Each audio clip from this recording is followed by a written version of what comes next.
call this meeting to order at 10:04. The adoption of the agenda.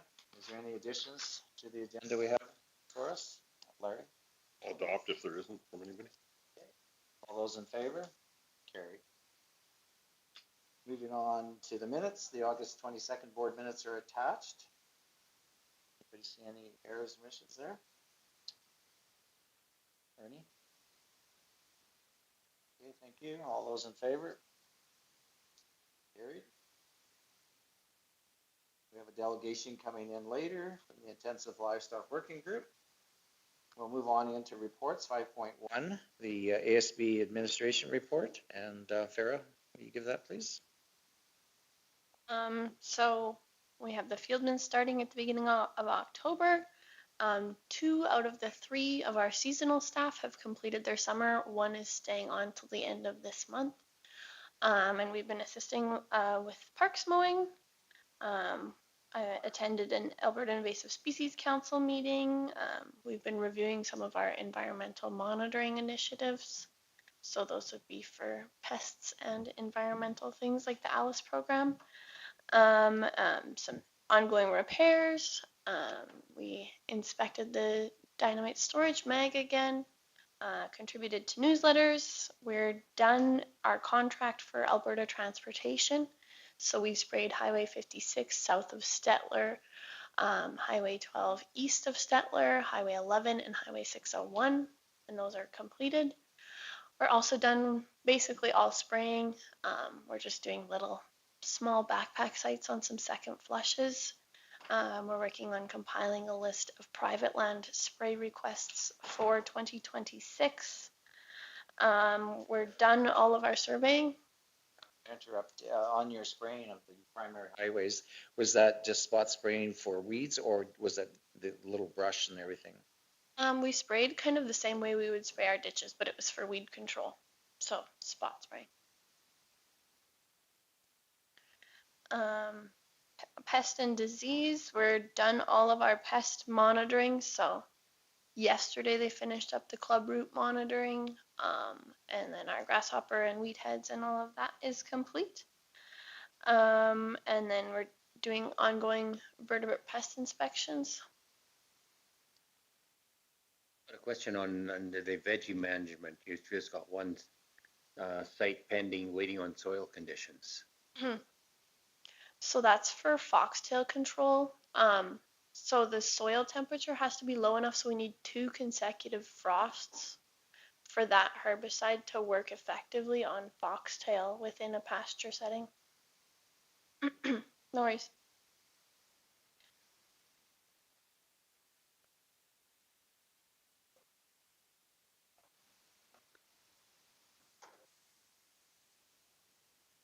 Counselor, your mic isn't picking you up. It might be off. You might have to hold the button on that side.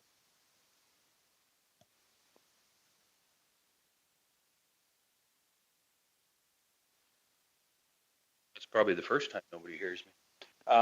So just a quick question on a follow-up. Councillor Stevens had mentioned, and I think it was last or the previous ASB, about possibly doing some spraying vegetation control on areas that were taken care of by ATCO because they had done a bunch of brushing. Did we do a follow-up on that? Or?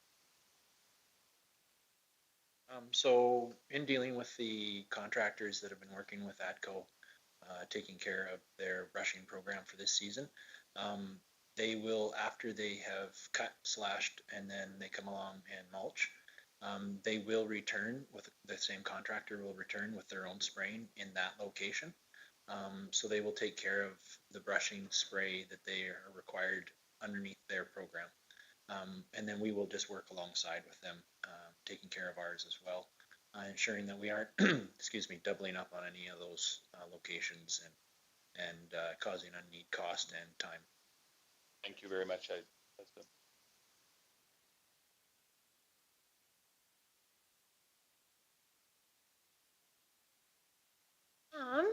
Then for our environmental programs, we have 2 grass seeding sites that we're going to reseed, just some spotty patches that didn't fill in.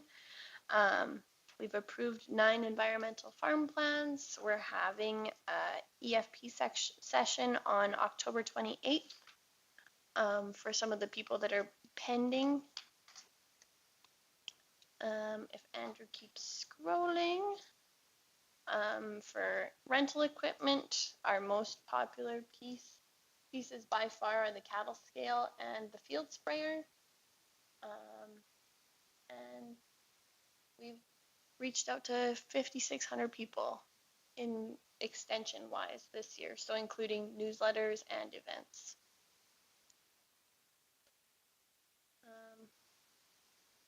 Then we have a summary of this year's spraying compared to last year's spraying. So we saw less area treated due to the changes in the way we complete roadside control. So we're doing a much more targeted spot spraying program compared to years past, and we're also just staying a little bit further back from that fence line to avoid any drift and crop damage issues. So that would be one of the major reasons why we see the treated area much smaller. And for gravel pits, we sprayed 7 of them, and we spent 25 days approximately treating gravel pits this year. So some of them, that 12 sites, would be the repeat times we went to the pits. Compared to the 2 that we did last year, we've got some increased efficiency with our brush program, so we were able to get more area treated in less time. For the spray trucks, again, we needed to do 2 rotations just due to some of those early season issues with the trucks not applying properly. And then in a couple past meetings, we had some questions about private land control. So we have more requests, but they're smaller. Are there any questions about this? Glad to see you concentrating your efforts on gravel pits, because in the past it wasn't quite as diligent. So that's great. Way to blame Public Works. It was only 2 times or 2 sites last year.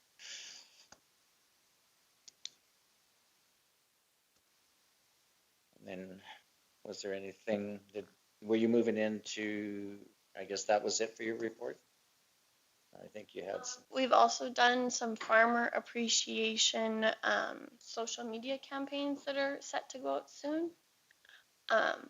So this is kind of a spin off of what Vulcan County had done, just kind of highlighting the dramatic production of our municipality. Question, that one slide you showed amounts of grain. Yeah. What are the lentils? Like, the lentils really got to be picking up because you see a lot more every year.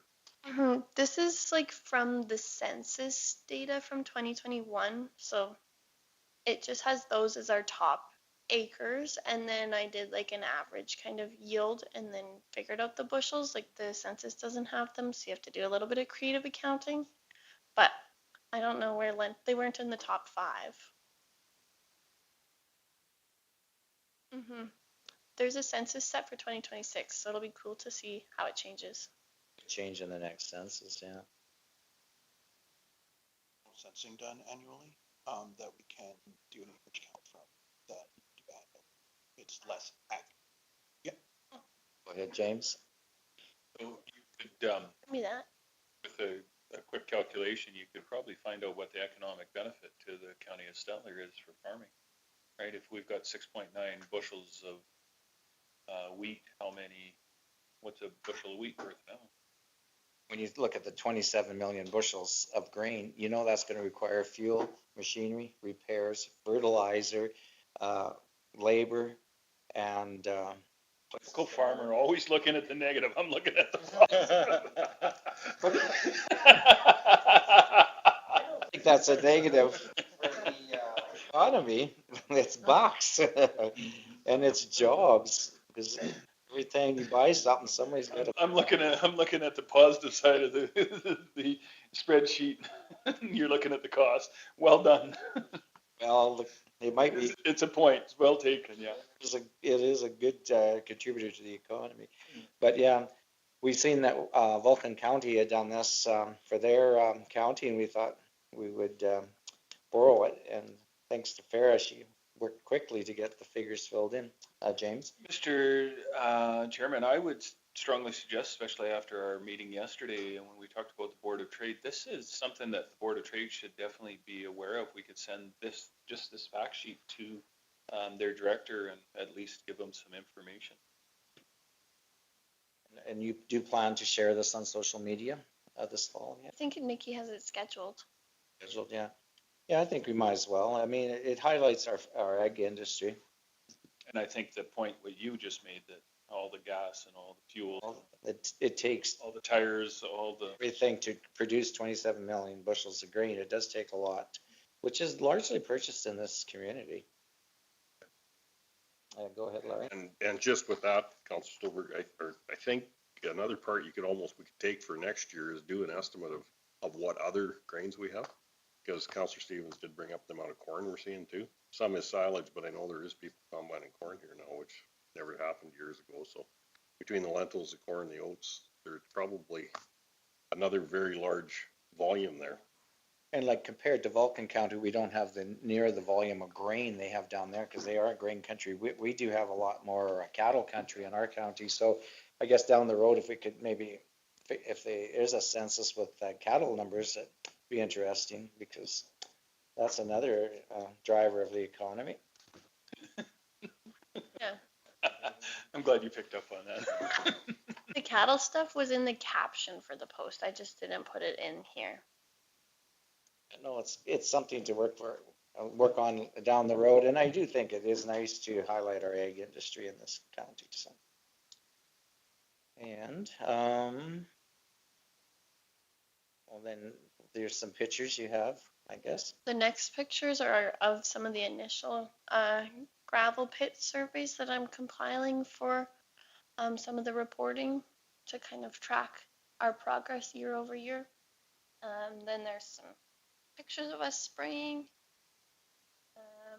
And then if we keep going, you'll eventually get to some of the reseeding that we're going to do for some of our projects that we seeded last year. So we've got fairly good coverage. We just want to get some more seed down.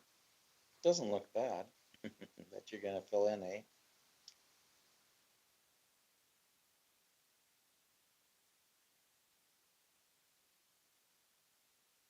That's pretty much it. Any other questions? Justin? Have we gotten any more feedback from the province regarding their update on wild boar rules? Later in the package, we have an ASB programs update, and it just says that they're upcoming. So I'm assuming they're on a desk somewhere waiting to get approved. And then we have a little bit of an in-camera session later on in the meeting as well. Ernie? Picture they're showing the wild boar track. You guys know where it's from. But like the distinctive thing is right by my thumb there. One of the distinctive characteristics between a wild boar and a deer track are their dew claws show up. So you can see just above my thumb, there's like a little oval at like a 45, and that's kind of the key thing that you're looking for when you're determining boar versus deer. What about regular pigs? Like domestic pigs don't have dew claws. It's out in the wild, it's at large. Mm-hmm. Within the county, the tracking one, was it in the wild or outside the pen? Can't make comment on that right now, Mr. Gentry. Just don't push it. We will have a discussion in camera. Okay, and was that it for your report, Farah? Is there any other questions on Farah's report? Not. James? A motion to accept the well done report. All those in favor? And carried. moving on to the 6.1, the ASB Provincial Committee Resolution Process. Farah and I attended a webinar yesterday afternoon on that. I'll give you a bit of a verbal rundown for that, and we also have the new proposed resolution process is in your package, but Todd Brand, the parliamentarian that has worked with ASB and RMA, he led this looking, I guess, reworking the process at ASB convention, because there was a lot of concern and suggestions that we needed to improve that.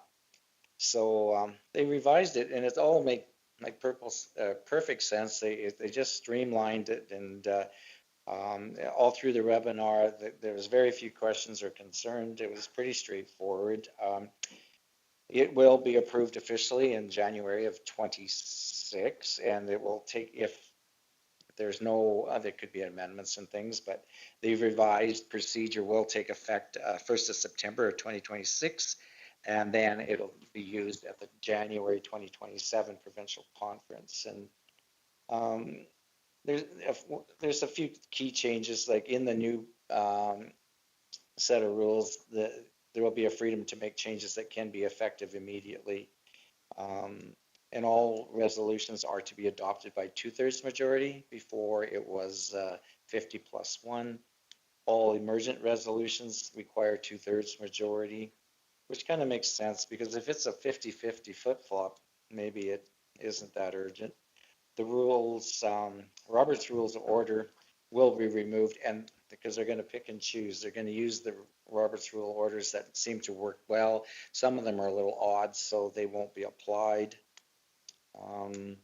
And then they will remove the moving and seconding of resolutions, because when the agenda, every one of these resolutions has gone through a regional meeting and been approved there. So then when they come to the provincial conference, when the agenda is approved, the resolutions are all in the agenda. James? I'm not in favor of this, because if you have somebody that has moved it through the provincial body where there's somebody that's not there, we've had it in the past where you didn't have a seconder at RMA. Like, I'm not sure why they're doing it this way. They've pulled away quite a bit from what the RMA, and I think the RMA works very well. I'm just wondering why. I think they're finding a problem for a solution here. I think what they needed to do, unfortunately, and I don't mean to, they needed a better chairperson that was willing to take control of the meeting. This is where that problem lied. It didn't lie in the process. The process works very well at every other organization that we step up to. So losing that particular portion does seem to me that this, I don't know, it looks like to me that this is a solution looking for a problem to fix. There's a Farah? I think some of the intent here is that it's not, it's just stopping the motion, the repeat one. We've already moved to accept them in the agenda. If you want them changed, you can change them when we're adopting the agenda, but we don't need to reapprove a portion of the agenda, basically. All right. Was the same parliamentarian for each, for RMA and?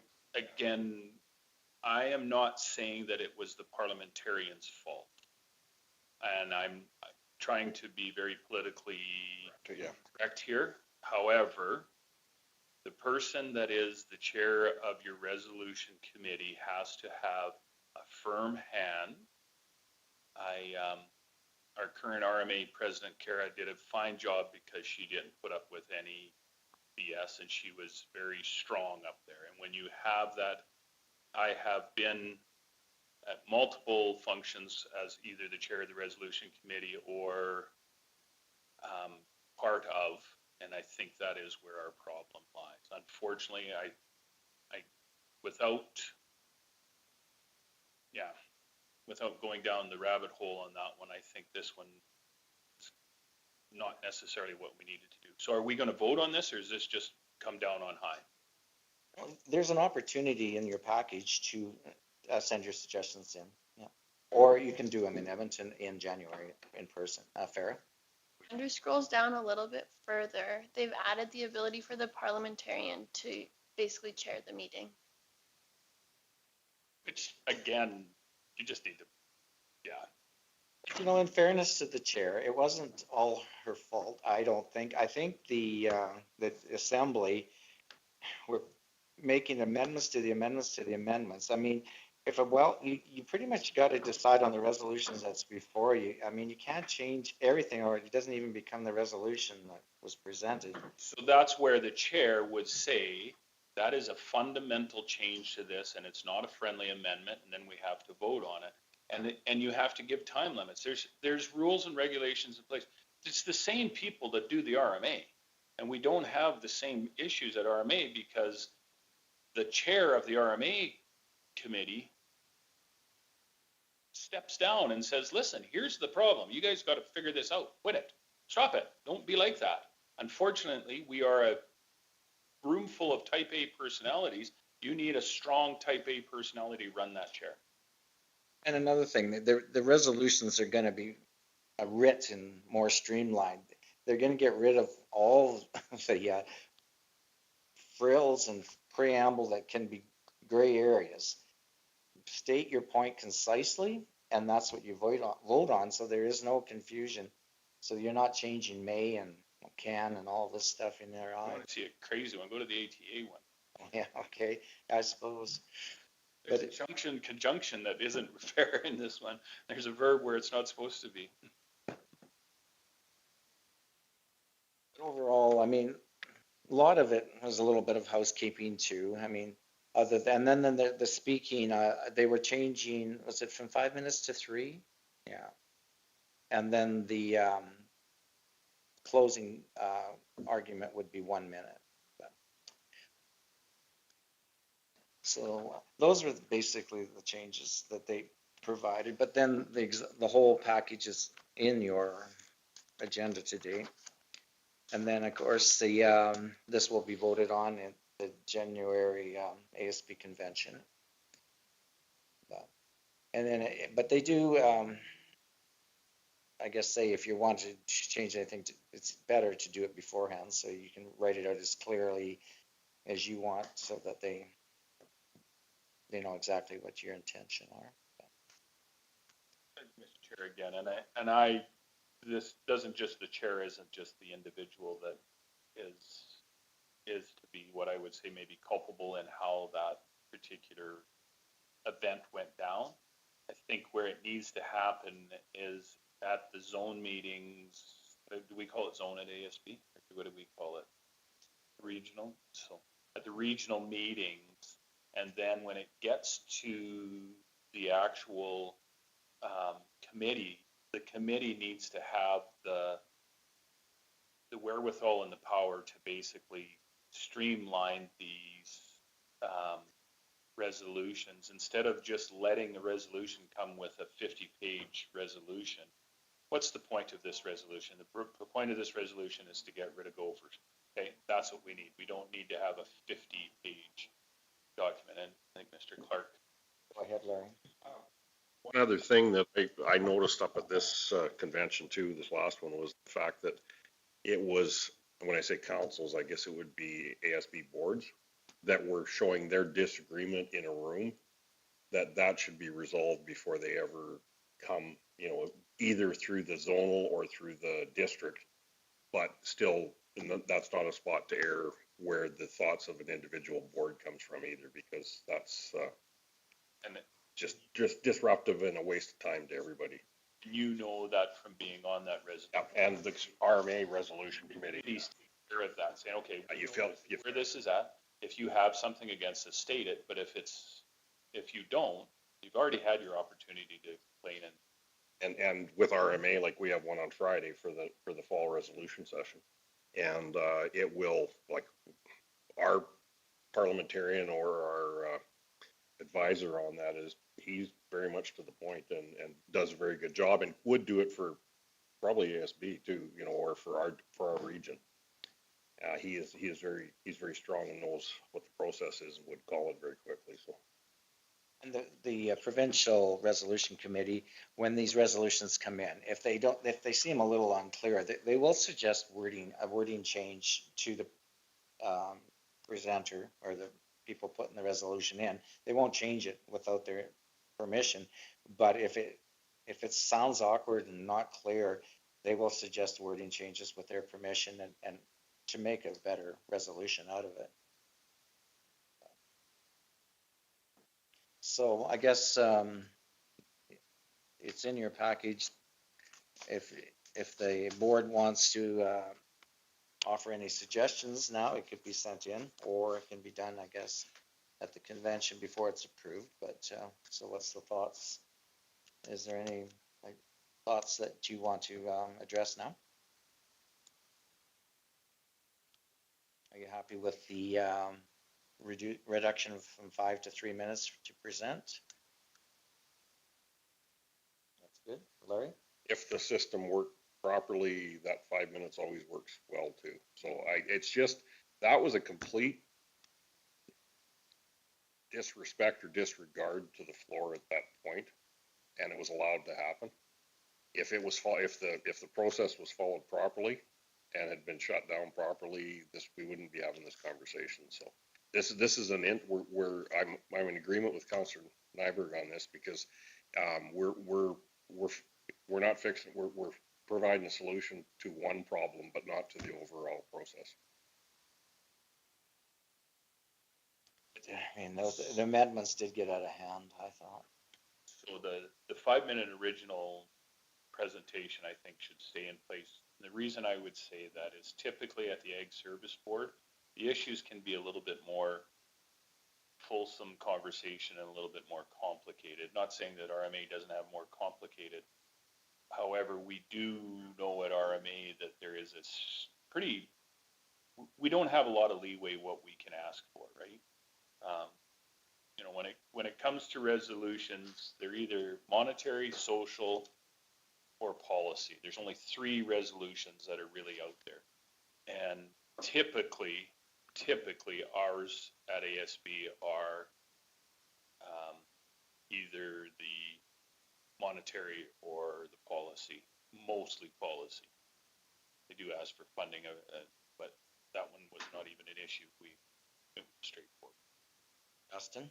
I think we have to accept that this is not always going to run perfectly. And I wasn't at that particular convention. I heard lots of stories, but you have to keep in mind, A, the size of the crowd, and B, there is a high percentage of members at large on ASBs. So they may not be familiar with Robert's Rules of Orders or parliamentary process, etc. So it's never, I don't think it'll ever function quite like a regional board where it's a lot smaller and there is more experience in the process, I guess.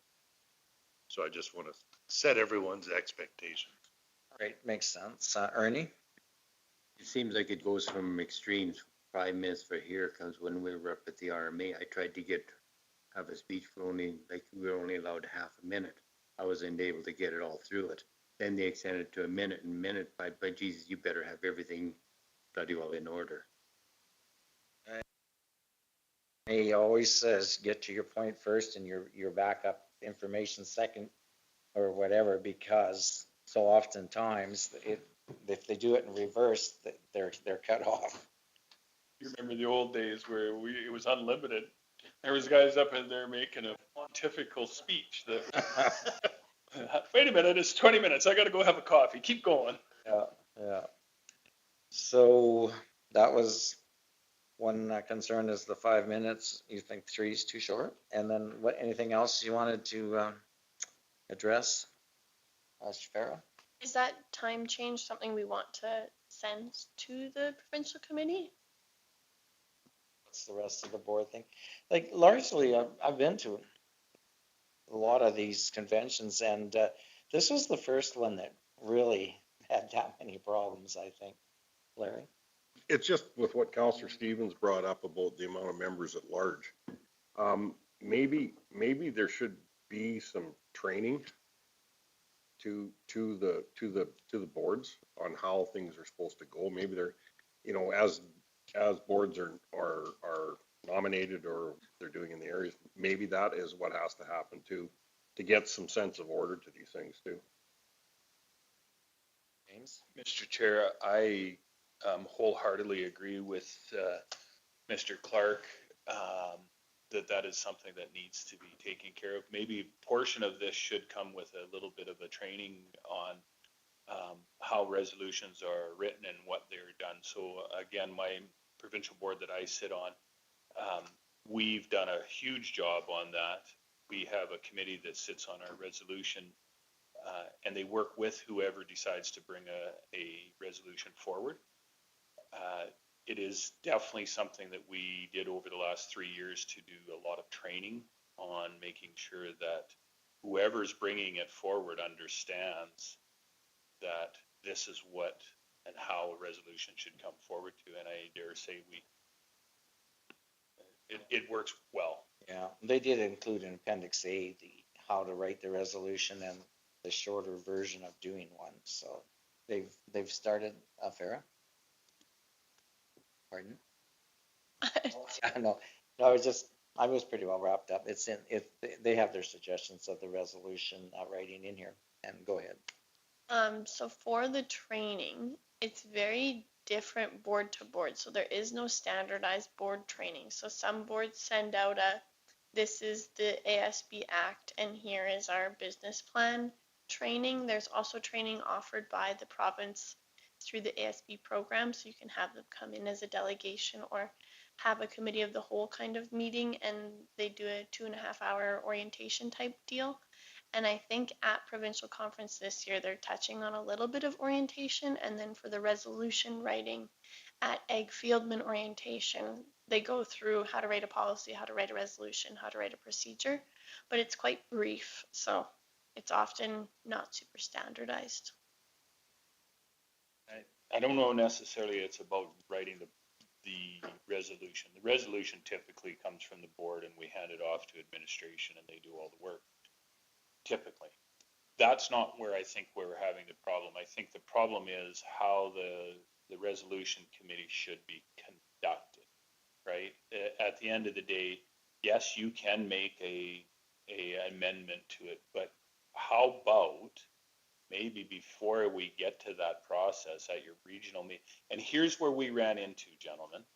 We ran into regional disputes that were coming up. This wasn't one region burning on another region because of a problem. This was within their own region. They had a dispute and they brought it to our floor.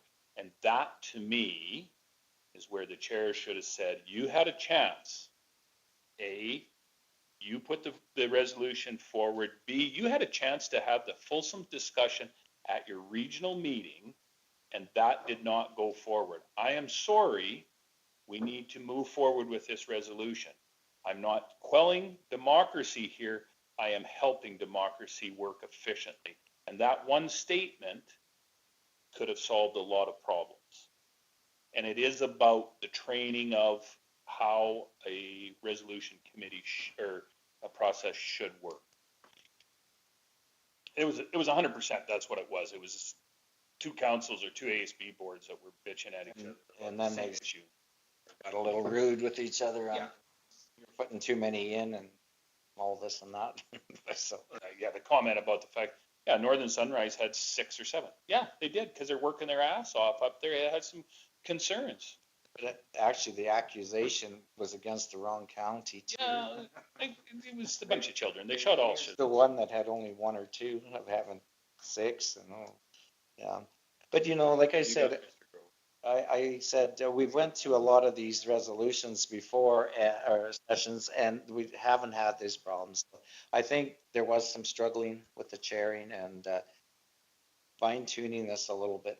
Hopefully, we'll make it better. Dave? Yeah, I heard that.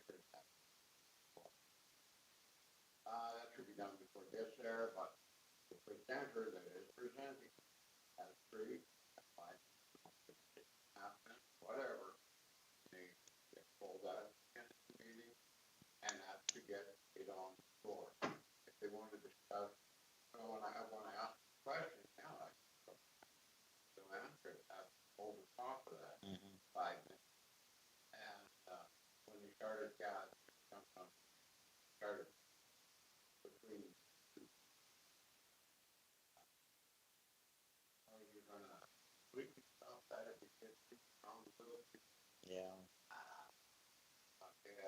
You could, the sheriff or whoever's running that should have scored meeting. They shut it down, right? They should have shut that down that way. But explaining the rules before you start, that, RMA, the light goes off, you might go listen. Yeah, you're done. You might have to go listen. Oh, yeah, it works that way. And in this, I mean, there's lots of time to get everybody up to speed because it's really not taking effect until January 27. The January 26 conference will be run on the existing rules. So everybody should have some time, I think, get to speed. So I guess we need any other input if you're going to forward it now or. If you're going to forward it now, Mr. Chair, I think the two things that we would need is I think you should stay with the 5 minute, and this is part of the organization that looks at it.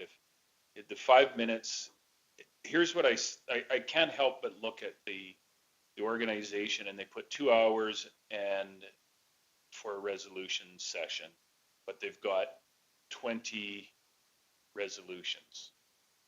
In the perfect world, can you get through that? Yeah. But at 5 minutes a pop, that's 50 minutes of just doing the, not having any rebuttal to them. All the amendments. Actually, it's 100 minutes of 120 minutes.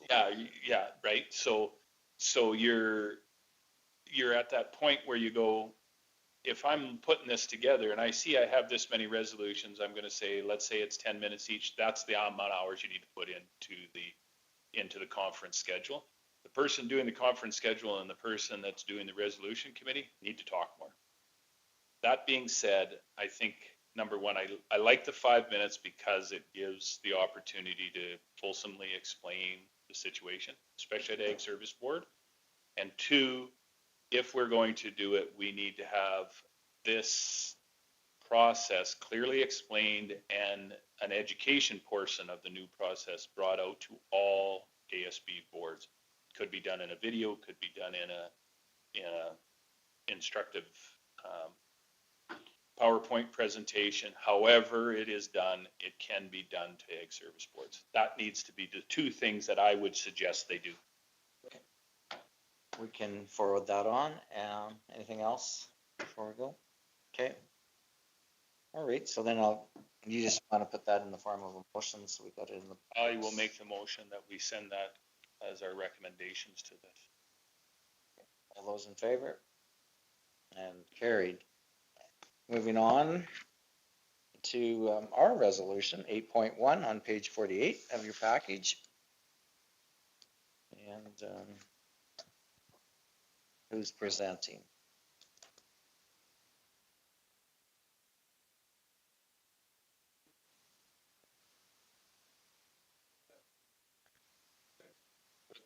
Also got some notes on changes. We got 1, 3. I didn't write it. Yeah, we'll see. All right, well, 5 minutes. great, I'll kick us off. This is as requested by ASB. FAIR does have some suggestions for some amendments we think we should make, even to what we've developed here, just to recognize the grant programs that do exist, acknowledge them specifically in the resolution, such that we can speak to that they are inadequate.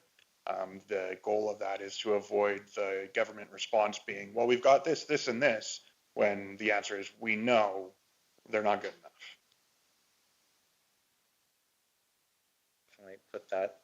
Are you suggesting giving a $10,000 grant to connect to a water line that doesn't exist is not overly helpful to that average producer?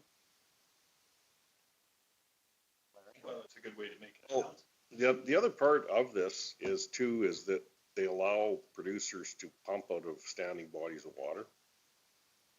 I know we don't want to muddy everything, but this is Alberta Transportation. We can't forget the licenses that are given by Alberta Environment to pump out of these areas that don't have water flowing into them.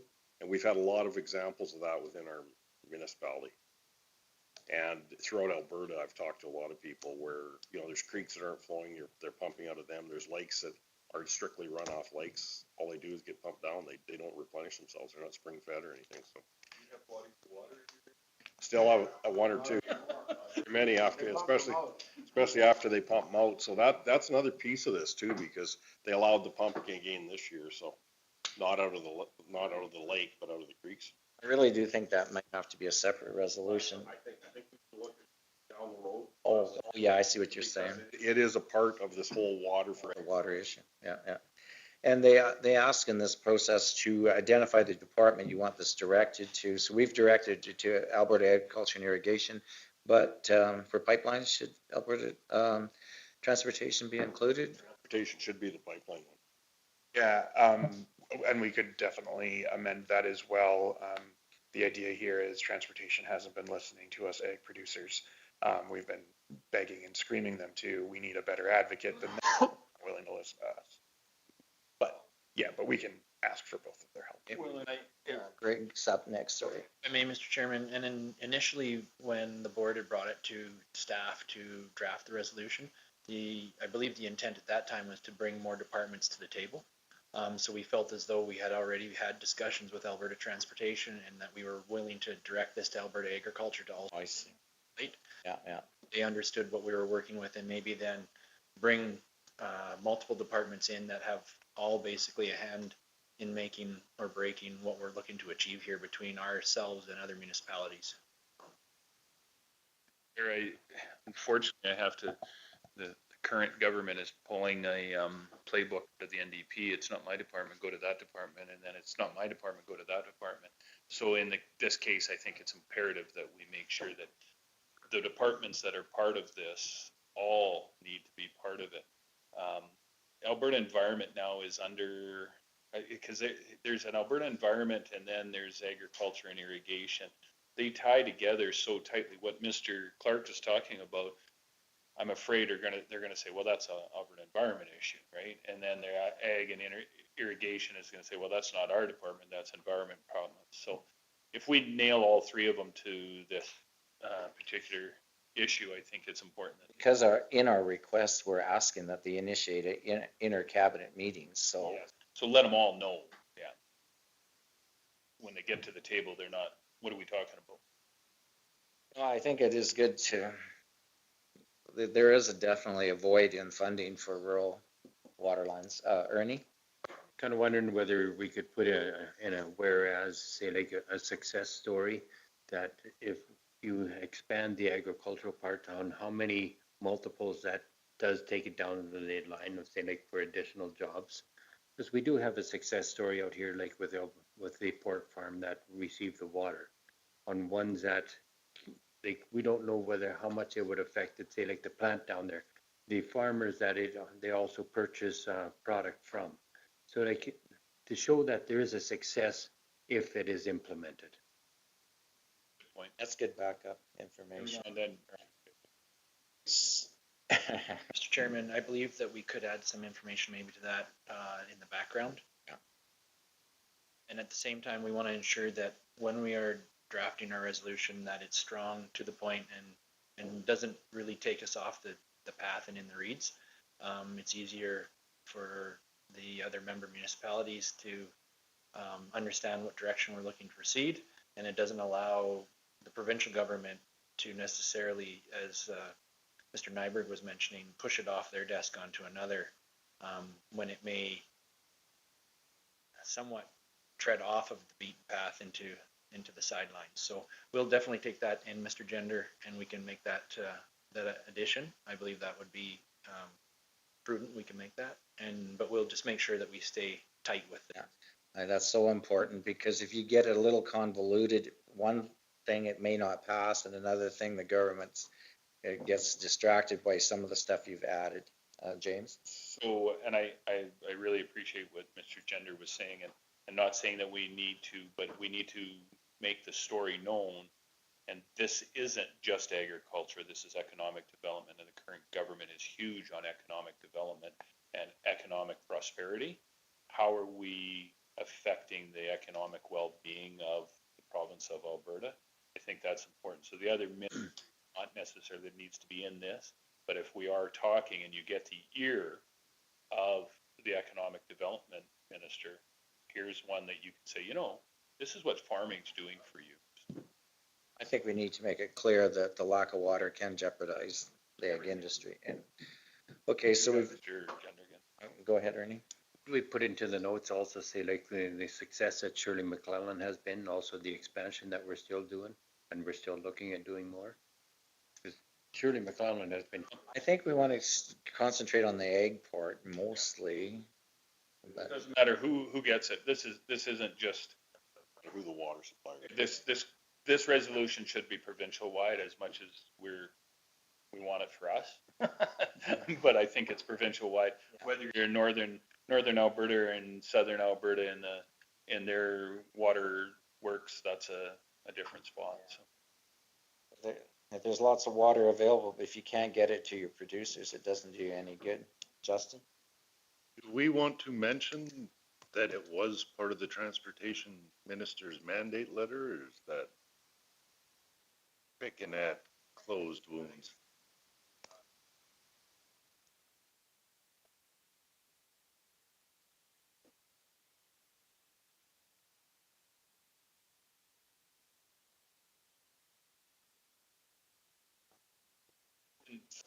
Come out and say that it's in his mandate letter, but it's. Oh, yeah. Right. Okay, so I'm happy with that. we will include the funding programs that aren't covering our needs and include some more ministries. And I guess that's all. Greg?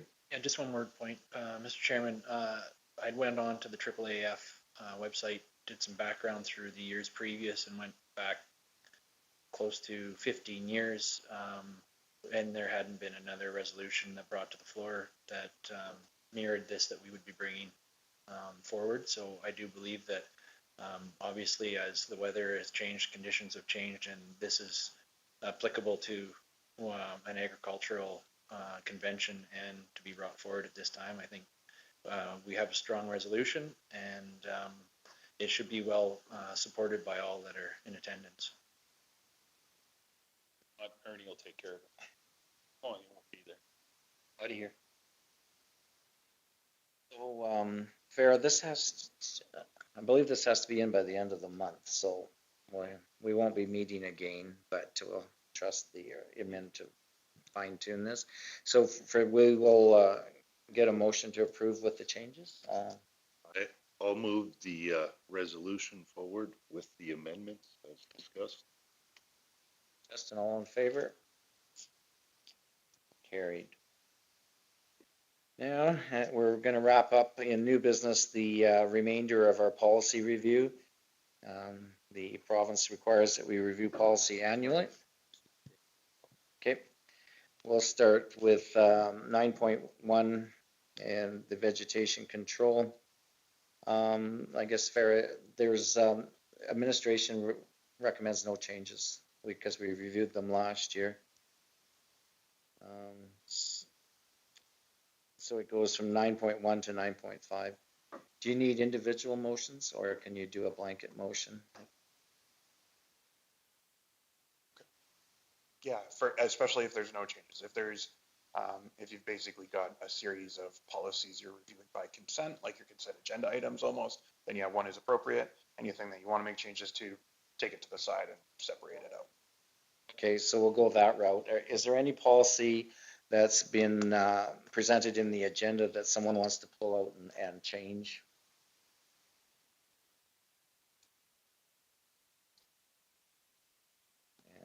Yeah, Larry? I'll move them as All as they are. presented. Okay. All those in favor? And carried. we did a pretty thorough review last year, and there's nothing changed since then. Moving on to 9.6, the November ASB meeting on page 67.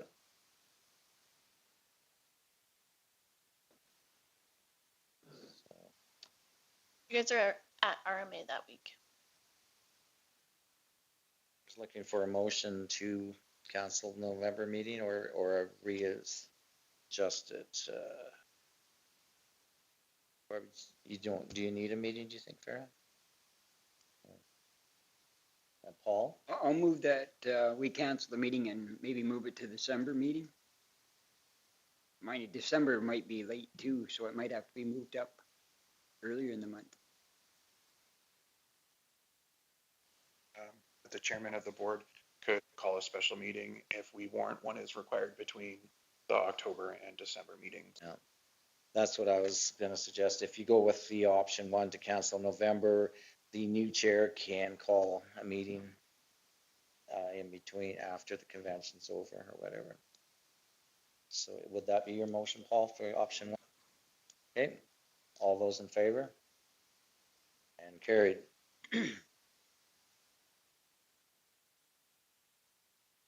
Okay, moving on to 9.7 on page 68.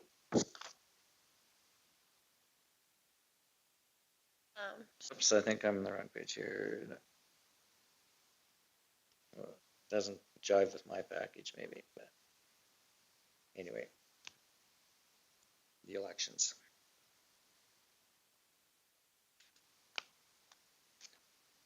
So they're seeking a new ASB Central Region Ag Service Board Provincial Committee representative, and that election will be held at the regional conference on October 31st. So the provincial committee has released a what to expect document, and here's the little section about from the terms of reference about being a regional representative. So it's a 2-year term. You can serve consecutive terms if you want to. There's an alternate, so if you're not available to attend the meeting, you organize an alternate to attend on your behalf. And then the what to know as other stuff you should know. So it's 10 to 12 pre-scheduled meetings and then ad hoc committees. So I guess anybody returning would have an interest in this. This is a heads up to be prepared because October 31st is when the meeting is in Clearwater County. So at this stage of the game, if there's no questions, we'd ask for a mover for receive for information. Paul? I'll do so. Okay, all those in favor? And carried.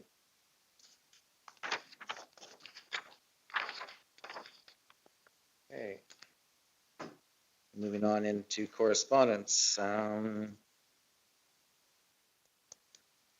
Which ones had you thought to pull out? Where the 4 on page 87. okay, 87.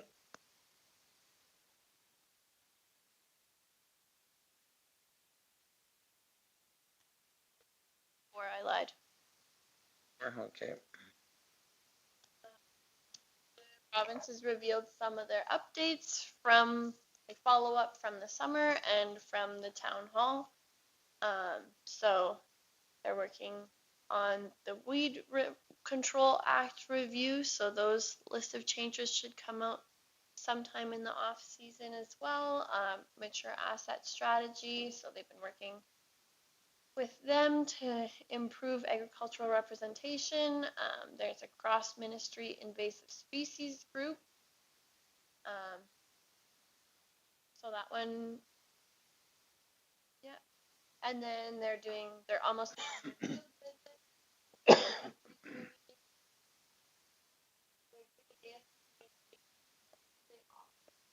and present to the new Ag Service boards. I inquired about this, and it's like it would be like a 2.5-hour walkthrough of all the policies and procedures and that type of thing.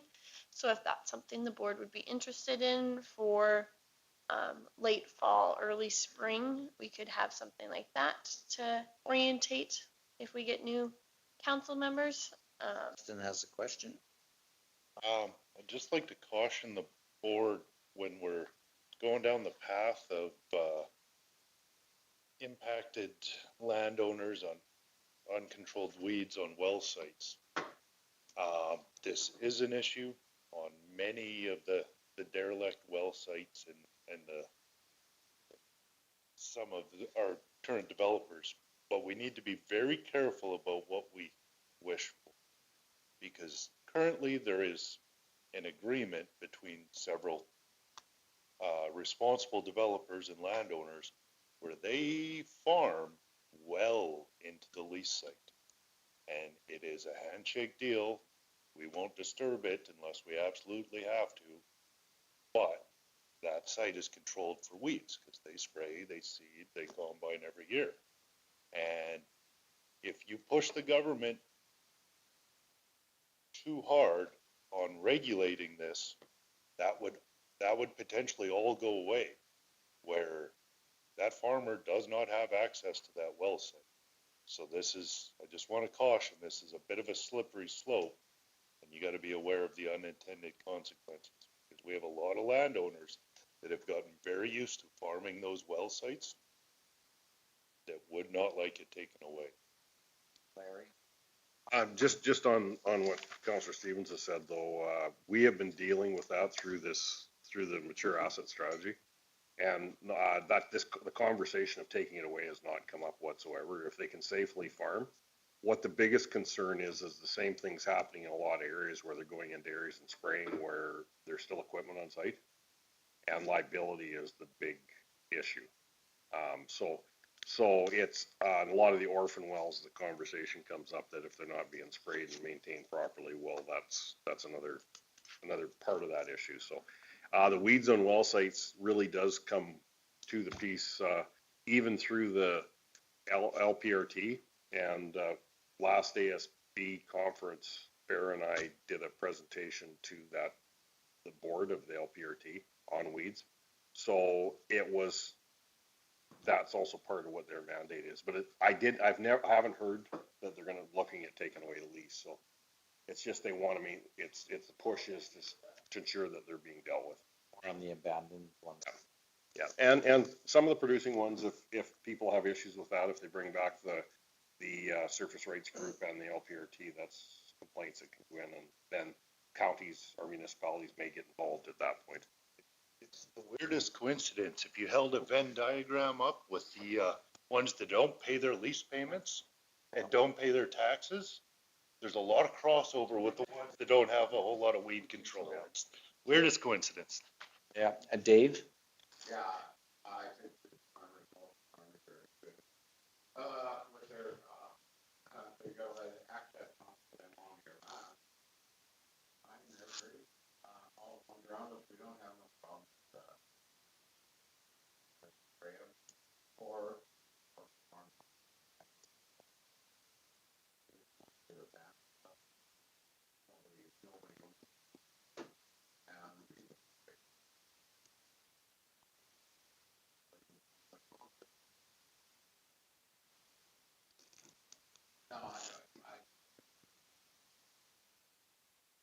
Okay, Farah, continue. The ASB orientation, would that be something that we would want to, and we don't have to do it now, but the province is offering to do a delegation or a special meeting to kind of orientate boards, especially now that it's an election year. Or it is good. Even for an old board, I mean, a refresh on things change and you don't always know the changes. I mean, we're fortunate here. We have great staff that keep us up to date on stuff. However, you just never know, something comes up.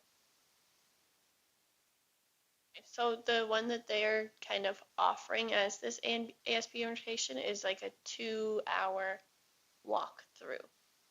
So. And by Zoom meeting? Okay, perfect. Do a virtual orientation option?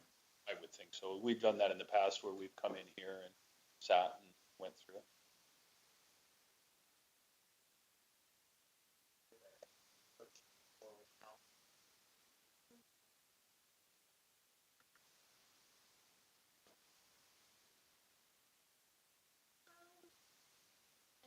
the regulated pests, so that would be some of the wild boar stuff that they're working. Work is still in progress on several files and hope to have further details to share at regional conferences. And then next up, we have just the resolution report cards. So we'll go through that at regional conference as well. Basically, you guys have seen most of this. It comes, or the general overview of the responses to the resolutions, and then it has breakdowns from some of the municipal comments and regional comments as well under each of the resolutions.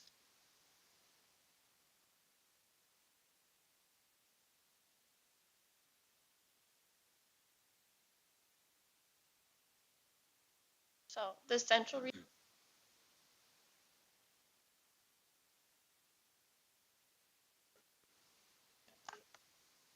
Yeah, sweet. That's good.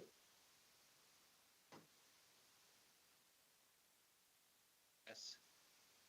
Just a question on, why was the protection of class 3 withdrawn? I think there was a lot of debate on that one for what soil types and zones should be protected, and there was a bunch of amendments floating around, and some people thought 4 should be included, and I think it just was one of those ones that got messy in the resolution process. So many amendments that the presenter pulled it from. They knew that they needed to rewrite it, or it would never pass or achieve anything in government, because they kept adding to it and adding to it. And It was one of the convoluted ones. yeah, so that was the one that took probably an hour, and then they pulled it anyway because they were just changing it too much. Frustrated with it for sure. It will likely come back rewritten. I would say I really enjoy the new grading process where you get to see kind of on a municipality basis. So if we go to the end of the next resolution, you get to see like on a case by case basis what everyone thought and had to say about the responses to the resolution. So I think it's a quite clear process that they've worked towards.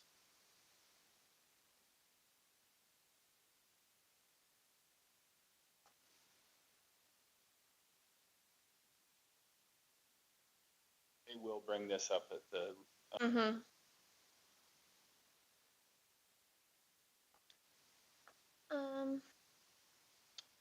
For other correspondence, if there's no more questions about the ASB report card, it's Septic Sense Awareness Week, you guys. Woo! There's a webinar tonight about it, and we've put in an inquiry to host our own septic awareness webinar or workshop. In the past, we've done. It's a shitty subject. Yeah, terrible. Sorry, I had to. That's the oldest.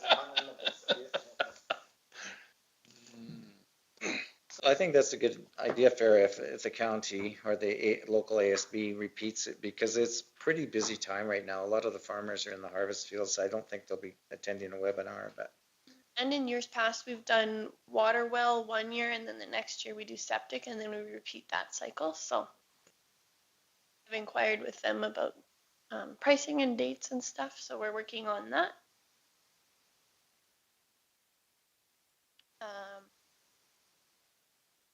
They're looking to expand the 4R program. So the Alberta Greens has a campaign to boost 4R acres in Alberta. So lots of people probably do most of the 4R kind of processes. So right place, right time, right rate, and right type, I think is the 4th. So lots of people are already probably doing that, but they don't have the 4R certification. So they're just looking to promote that program so that we're recognized for the stewardship that the province is mostly achieving already. And then we've got Clean Farms coming in the beginning of October. So on the 8th, they're coming to the Stettler UFA to do an unwanted pesticide collection. And then there's other collections throughout central Alberta, or throughout, I think it's northern this year, but the divide is Highway 12, so we're lucky enough to get it every year. So Good. So this is going to be promoted on our social media as well. Okay, good.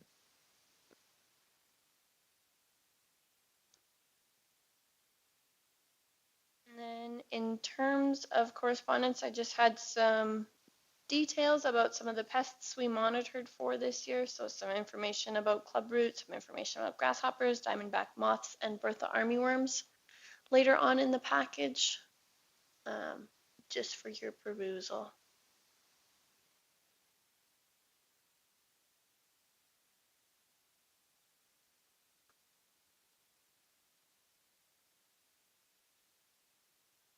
That's all.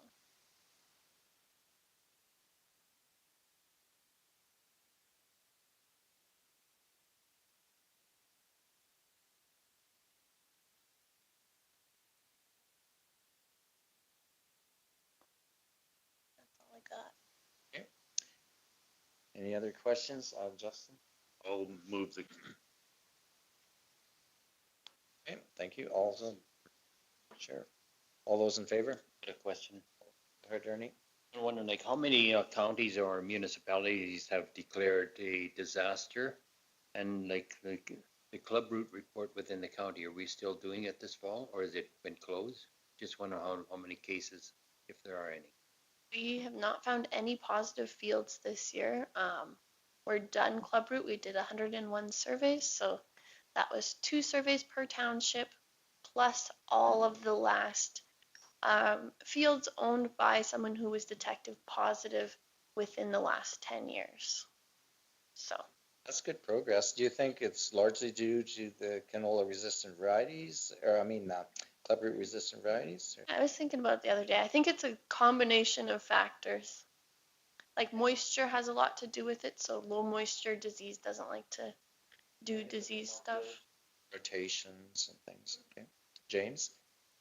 Just the Clean Farm, October is the first October.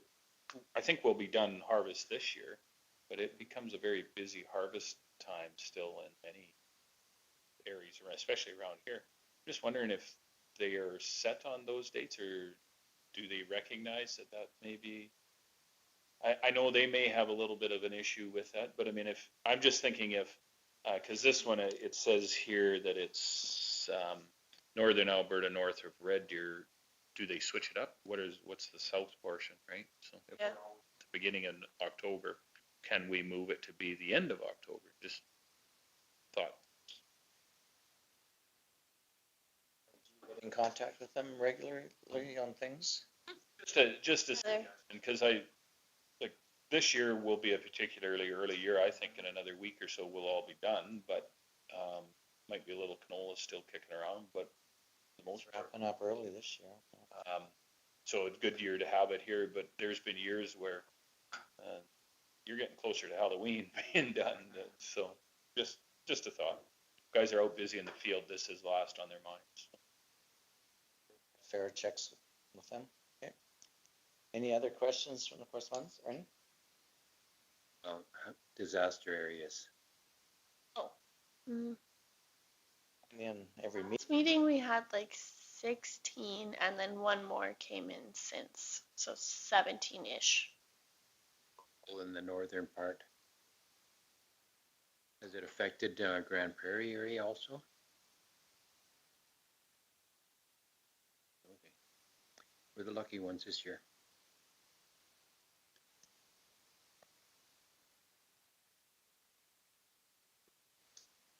Thank you, Farrell. Any other questions? Well, okay, Justin has a motion on the floor to receive for information. All in favor? Carried.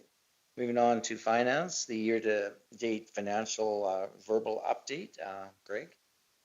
Chairman, so just really everything's moving along quite as planned and budgeted for as we move now into our last quarter of the year. One note that I would like to bring up to the board to add some strength to your movement forward when dealing with government officials in regards to reinstating strychnine is use for control of gophers.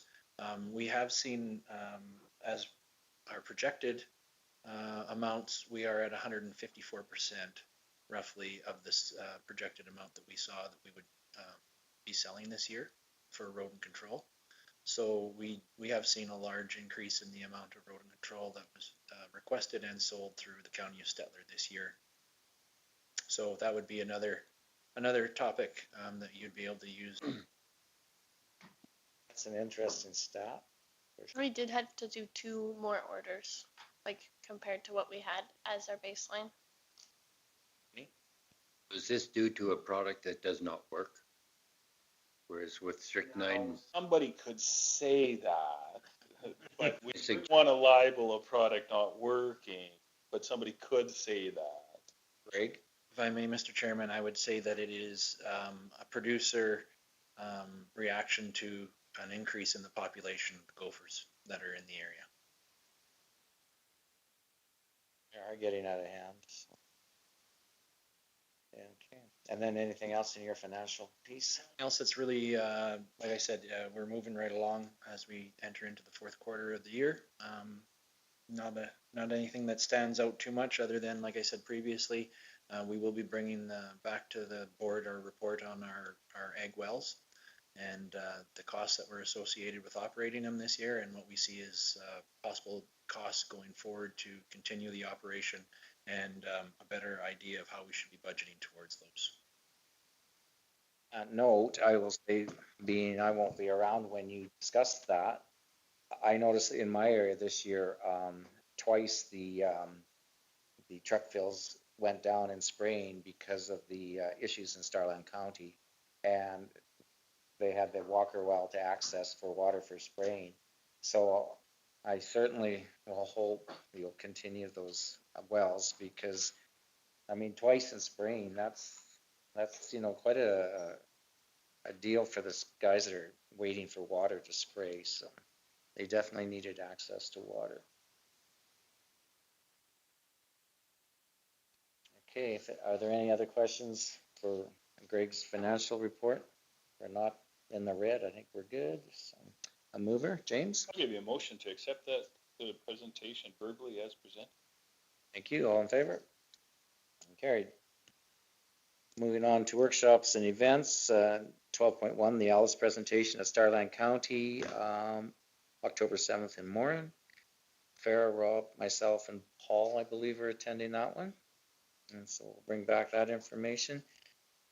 12.2, the regional conference is October 31st in Clearwater County. And did you have something to add to that? No. Okay. That'll be a new board. Okay, a mover to receive the workshops and events for information. Ernie, all in favor? And carried. Moving on into camera, we have 13.1, the Ag Pest Update. And we'll ask for a mover to put it in camera. Paul? Or do so.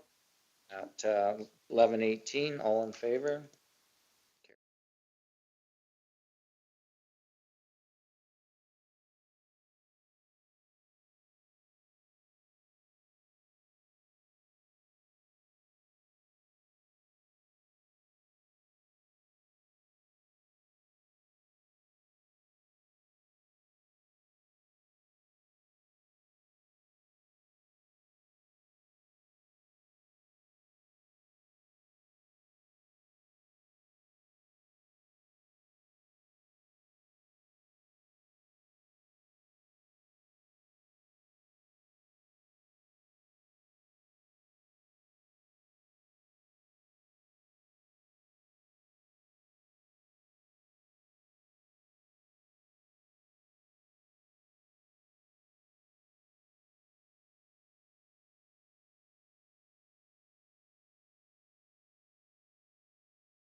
Our next, I guess we'll go, is our delegation here? Because I'm expecting them online, I believe, and I don't see them I don't see. lobby yet. Comfort break then. I think we'll just do a comfort break until they come online.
glad you're able to present today. My name is Les Stuhlberg, and I'm chair of the Stettler ASB board. And we'll do a round of introductions so you know who you're speaking with. And we'll start with Krista. Krista Schlender, administrative assistant. Any gender, board member, good morning. Paul McKay, board member, good morning. Les Stuhlberg, chair. James Nyberg, board member. Sarah Fisher, assistant manager of Egg Services. I am Andrew Brishik, Director of Municipal Services. We will have one more board member joining us shortly, Justin Stevens. Okay, go ahead, Melody. Excellent. Well, thank you so much. I really appreciate the opportunity to be able to come today and talk with you. Now, can everybody see my screen okay now? Yes, we can. All right. So I wanted today to just reach out and give you a little bit more information on a project that our group is undertaking. So this is around Stock Talks, a goal of really bringing livestock and local voices together.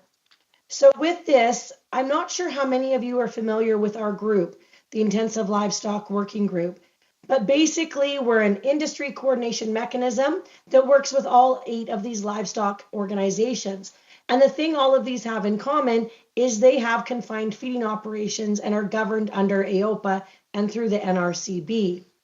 And over the past few years, what we've seen happen in agriculture, and I know it won't be any surprise to you folks sitting around this table, is that there's become a real disconnect. We're seeing the loss of agricultural understanding between our urban and rural populations as more people are moving to the city, or even as some people from the urban areas are moving out to acreages. We've also seen that as this evolution has taken place, there's more and more stakeholders that are getting involved, and each has their specific role, like NRCB, like municipalities like yours, ag services boards, those things. And out of all of these kind of conversations, what's come to light for us is the fact that the perception of confined feeding operations are not necessarily seen in a positive light.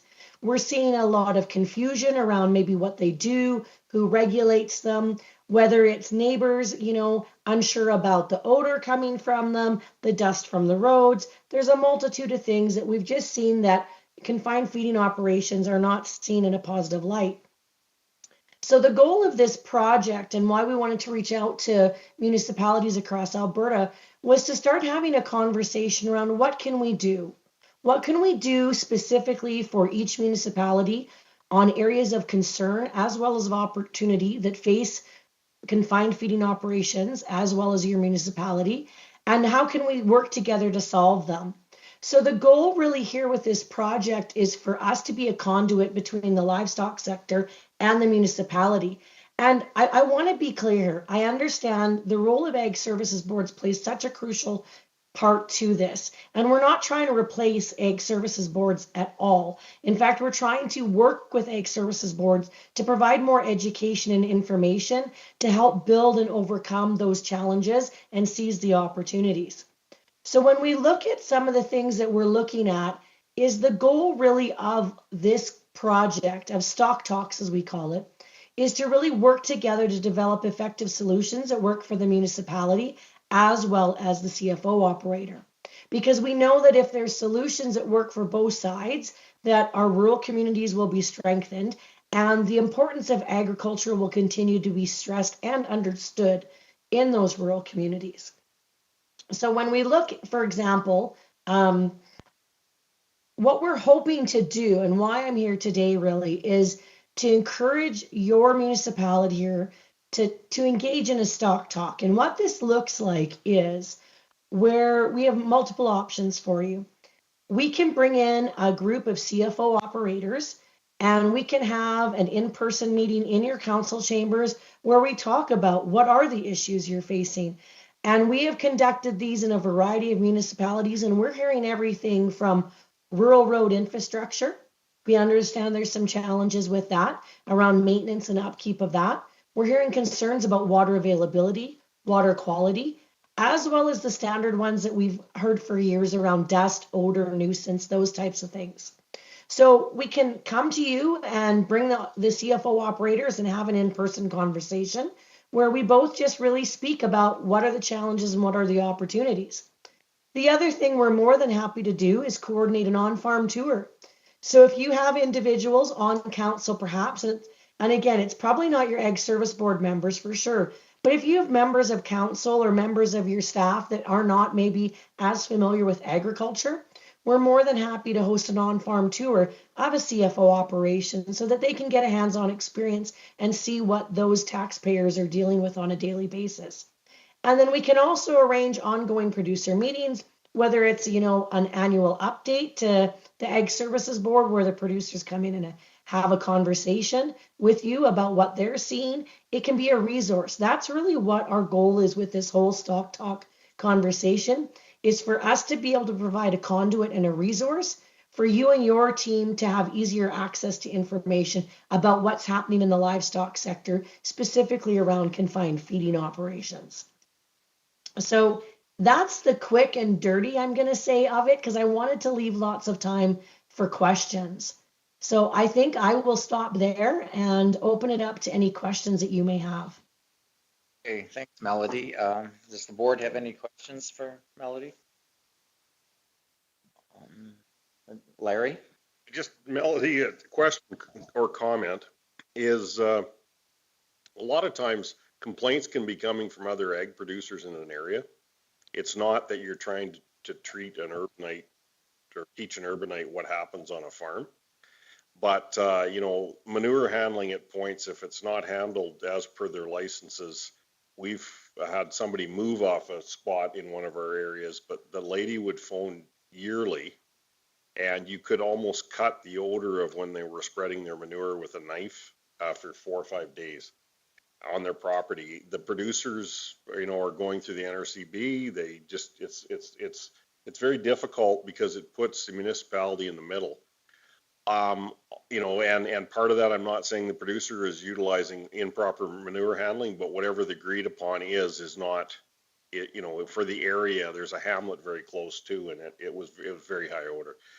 In other cases, it's odors off the barns. It's not just, once or twice a year, and constant odors off the barns. And is there other scrubbers available? Why do people have to have it that they can't even have their windows open in their yard, just to smell agriculture? So that to me would be some of the things that need to be addressed. And is there other solutions that could come forward, or is it just strictly a tolerance? You have to tolerate it because it's agriculture. I think you bring up a really good point, and that would be one of the topics of conversation that we would want to engage in with this stock talk and with these producers. And I know as a group, ILWG, we're working to try to provide more education to our producers as well in the membership around engaging with those neighbors and being proactive and saying, look, I'm going to be spreading manure.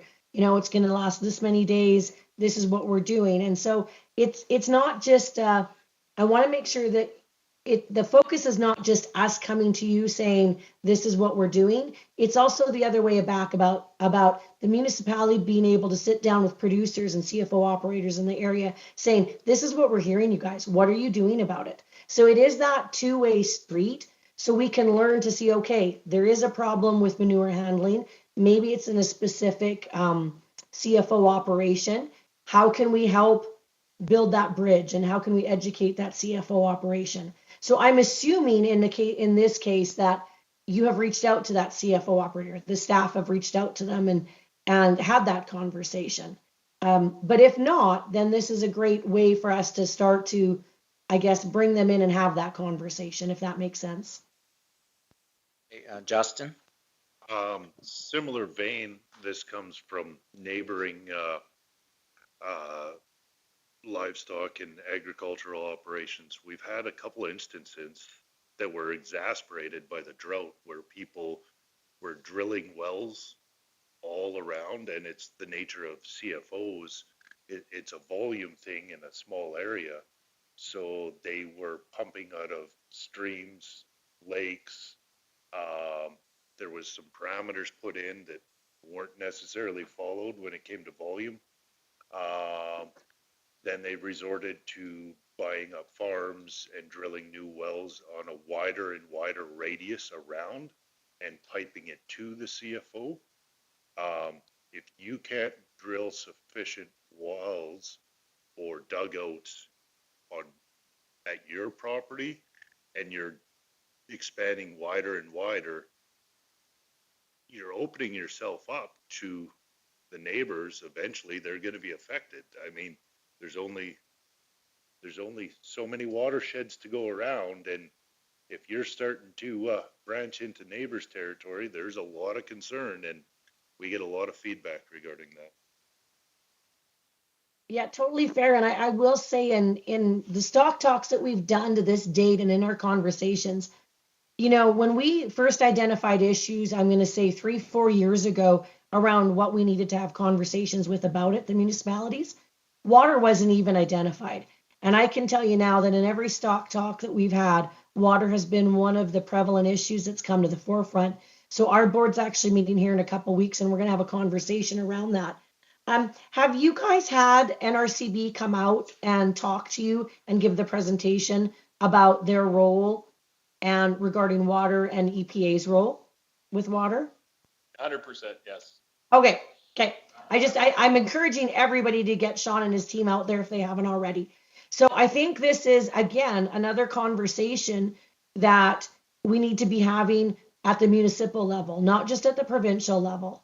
And that's where this stock talk can come in handy, is connecting those dots, because I understand you guys are hearing it from your ratepayers, and especially in light of the drought, we're hearing this all across the province. So unfortunately, what you're telling me is not necessarily new, but it's something that we do need to have a conversation about. Okay, James? So, Melanie, I don't know if you're seeing the trend, but I think we are, where we have absentee landowners that are buying up a certain operation and then running it, but not necessarily living here. And I think that's going to be on a go forward basis more and more of a concern. And I'm in our particular area, that seems to be one of the cases that we see the issues exacerbated by those individuals not necessarily living in our community.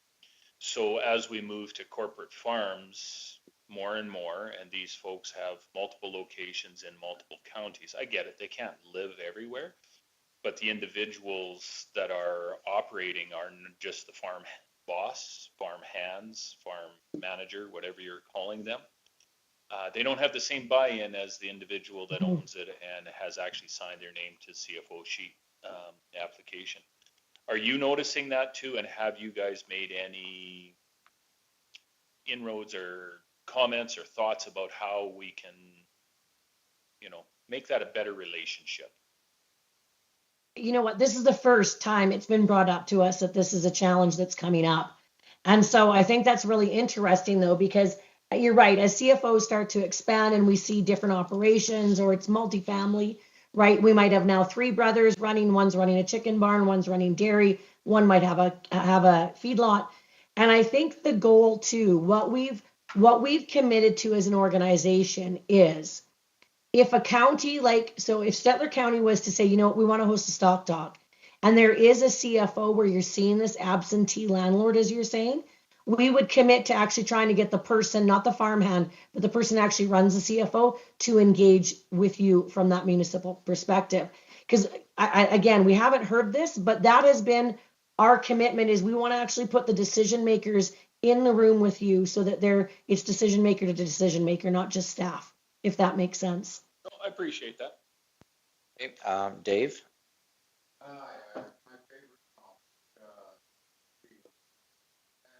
big barn, but you used to have area counselor on board. I'm not hearing anything. Sorry, I'm not sure. Just a minute, Dave. Just hit the little button.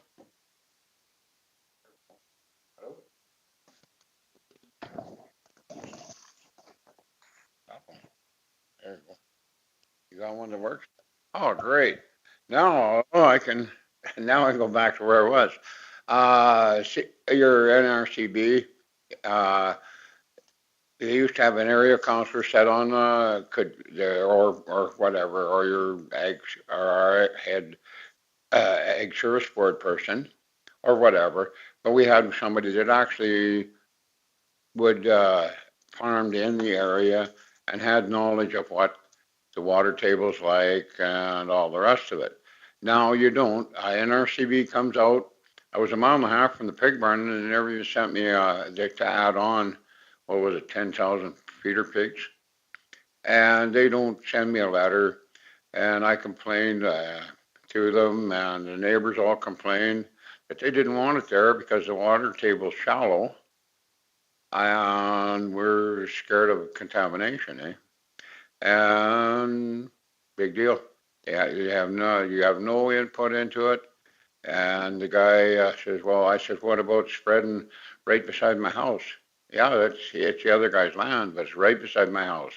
And they spray it on the top. If they're supposed to be injected, you can smell it from there, eh? So yeah, so we have to put up with it for 90. So, and the neighbor, I can drive over at his place and I asked him. So I drove over there, and one screw had 1.5 foot pig shit in it. So how, this NRCB thing, I think you got to have some local input from the municipality, and half of the surrounding farmers around there didn't even get a letter from them. And I got a hold of him, and he says, well, I can't smell it. I said, where are you at? Oh, I'm halfway back from Stettler to Medicine Hat. Oh, I said, well, you probably can't smell it from there. And they did nothing about it. I asked the farmer not to have them spread right beside me, and he didn't. He wouldn't let them spread there. But it's neighbor on neighbor trying to help each other, and some neighbors really don't give a damn about their other neighbor. But I was just lucky that guy is a decent guy, a decent farmer. They're actually farmers, eh? And the guys on the NRCB board, I don't think they maybe go see the odd feedlot, the odd pig operation, but if there's any background there, what they really are doing or controlling. Thank you. Thanks for that. And I think there was a bunch of challenges that you've identified just in your comments there. And I think this is, again, an opportunity and stresses the importance of us bringing people in to have those conversations, right? That ability to chat with those CFO operators. I will just respond to one element where, in regards to municipal input, right? So where municipalities can definitely have influence on NRCB is through their land use provisions, whether it's their municipal development plan, their IDP, or their LUB, right? There is some ground there. So definitely we are seeing more municipalities look towards those tools to see how they can, just encourage growth where it's appropriate, and maybe where it's not appropriate, they're able to protect that a little bit. But I take your comments, and I think this is why, I know this is why we're doing this project, is because we're seeing these types of challenges and we want to change and work together and be more collaborative on this. Thank you. Justin? Have you been getting any increased feedback regarding supply management? I'm not sure if your group has a stance on that, but the increase in tariffs that seem to be targeting our cattle producers and our crop producers that operate on the free market, they seem to be getting penalized in order to protect other agriculture industries, and that's getting a lot more light with the recent tariffs from China, India, and the States. Yeah, so as a group, because we have supply managed sectors at our table, like eggs, hatching eggs, milk, and stuff like that, we actually do not discuss trade. Because we are a group, we only collaborate on issues that everybody agrees on, and not everybody agrees on this approach. So trade is not a conversation that hits the ILWG table. That is up to each individual producer organization, provincially, and their national organization. How long have you had your Stock Talk program going? Yeah, so great question. We actually started a pilot project here. I believe it was about a year. Well, I'm going to say it was about 2 years ago. A pilot project was done, and then we officially launched the Stock Talk project here earlier this spring. So yeah, it's been going since about Well, we started planning it April, May, and boots on the ground started to hit kind of June, July, and going forward. Okay, thank you. And typically, is your vision to be a liaison between the CFOs and the neighboring community? Or what is the actual, is that your main purpose? Yeah. No? So our main goal right now is to provide that conduit between the municipality and the individual producers to just to get the conversation started, identify the challenges and opportunities, and then moving on from that, then we really want to make it so that the CFO operators and the municipalities, once you've identified those challenges, and if it's a neighbor on neighbor issue, then that's where the municipality and those operators can collaborate to see how they can overcome it. And we can support, but at that point, ILWG kind of takes a step back. So really the goal is us sitting down with each municipality and identifying those challenges and opportunities and what kind of solutions can come forward as a first step.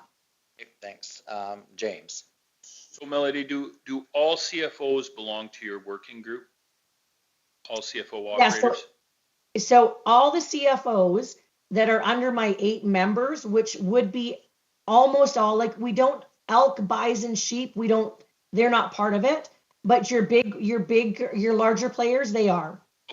Okay, but so if I'm a pork producer, I'm part of this group no matter what, I'm automatically lumped in. I'm just wondering if there's any producers that, and there may or may not be some what one would call neglectful operators. And those individuals typically, no matter what we do, can't be brought to the table.